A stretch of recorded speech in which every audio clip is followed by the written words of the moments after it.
Update now on a story that has got almost everyone talking. The video of a dead man raised by Pastor Alf Lukau from Alleluia Ministries Church has been at the receiving end of widespread criticism. That is, of course, if you believe that the man was dead to start with. The CRL Rights Commission and other religious organizations have weighed in, saying Christianity is in a state of crisis.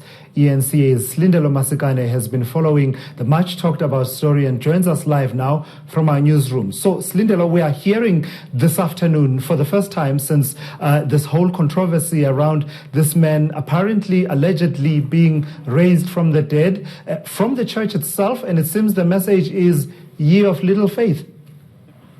Certainly, we finally have a response from Alleluia Ministries. They have released a statement at around 4 o'clock this afternoon, in fact, and it's a 6-page statement. In fact, I have it here with me, and I've had a bit of time to just peruse through it. And basically, if I just start by saying that they claim that at no stage did the pastor claim that he resurrected the person shown in the video, identified as Elliot. We know, of course, now that his name is Brighton Moyo, and he's a 29-year-old Zimbabwean national. The church also goes on to say that they had no interactions with the funeral parlor. They also say they had no interactions with the family prior to the church service. And they say that those that are their detractors and who are basically saying that this was an act, this was fake, they're saying that at no point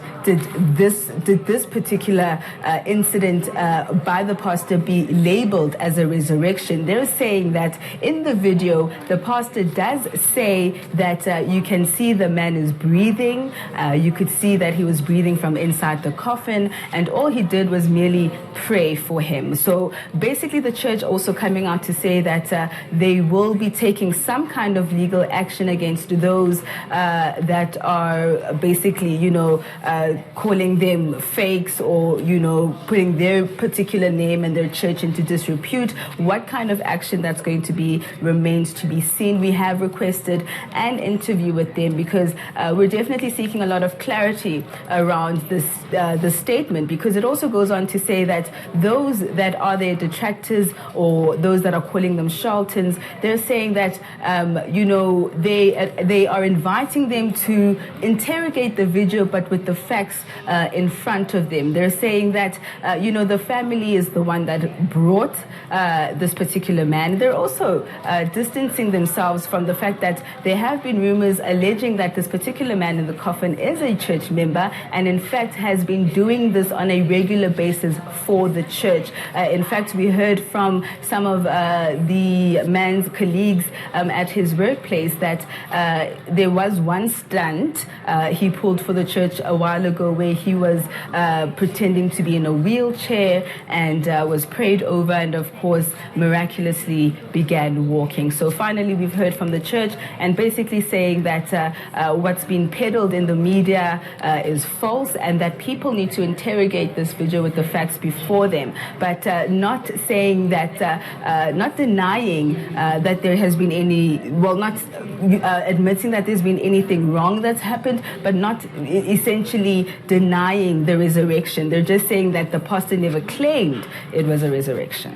Yeah, so we've also been hearing, though, Slindelo, interestingly, from the Brighton Moyo's employer. What a guy. What a man. The man is looking for his employee. In fact, he's almost desperate to have him back. Really describing Brighton as somebody who was a hard worker, quite smart, who he began working at that timber company around June 2018. Also saying that they were also quite shocked to see Elliot in that video. In fact, let's just take a listen to what he had to say. He's a very nice guy, and he came here about 6 months ago to learn the woodworking industry. And he was very willing and very able, but he was always very smartly dressed. And he, at the Christmas party at the end of the year, he was one of the smartest. He learned very quickly, and we made him an assistant machinist, where he was planing timber. He did cut just nicked the end of his finger, and it was like the end of the world. It took his confidence away for quite a long time. But he worked well, and he was a nice guy, and it was an absolute shock to see him in the video and to recognize him with his mouth wide open.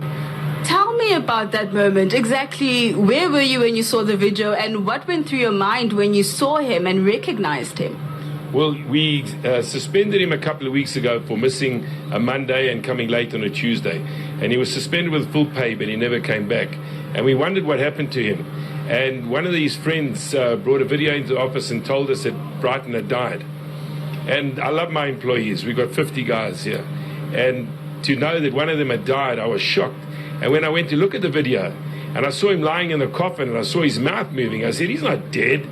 And then we saw him breathing, and then we saw him come to life, and those eyes looking all around, it was crazy. So it was a big joke. Yeah. And Tell me, I understand, of course, he was quite an avid believer in this pastor, in the church, very religious.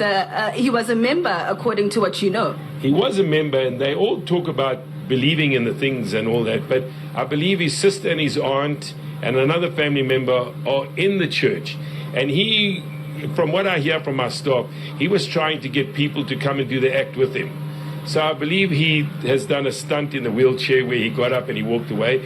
And he tried to, solicit some of the people that work for me to come and do the shows with him. So it's an ongoing thing. So it seems that it was almost a part-time job, this kind of work for him. I think so. And I think that's why he was here, to get the guys to go with him to go and act up on the thing. All right. So you're saying you haven't seen Brighton since around the 4th of February. Yeah. Would you like to have him back? I wouldn't mind. Yeah. It'll be a new guy. It won't be the old guy. Thank you so much. All right. All right. Just also lastly, did he give you any problems? Did he seem like someone who's strange? I mean, what kind of personality did he have? He had a very egotistical personality. So if you made a mistake and you screamed at him, he would throw a lip for about a couple of hours, and it would be difficult to get him to understand that the only way you learn is by making mistakes. So I think this mistake of him in the coffin, I hope he learns a lot, that God won't be happy with him. Yeah. And lastly, how have your efforts been to try and track him down? What attempts have you made? Have you been able to contact his family, or have you maybe been to his house? No, I haven't been to his house. I haven't been there, but we have phoned him on a number of occasions, and we have tried to find out where he is, so that to find out whether he's coming back or not, and to see whether we can replace him. And we're going to have a disciplinary without him here, because that's the normal way of doing it. But it's a pity. He was a good egg. Yeah. Any last words for Brighton? Maybe just a plea to maybe come back to work? Yeah, come back to work, Brighton. You're a good guy. All right, thank you so much for that, Slindelo. And at least it seems that you've managed to negotiate for Brighton to be able to go back to work despite the disciplinary challenges that did seem to be creeping up. Thank you so much. ENCA Slindelo Masika.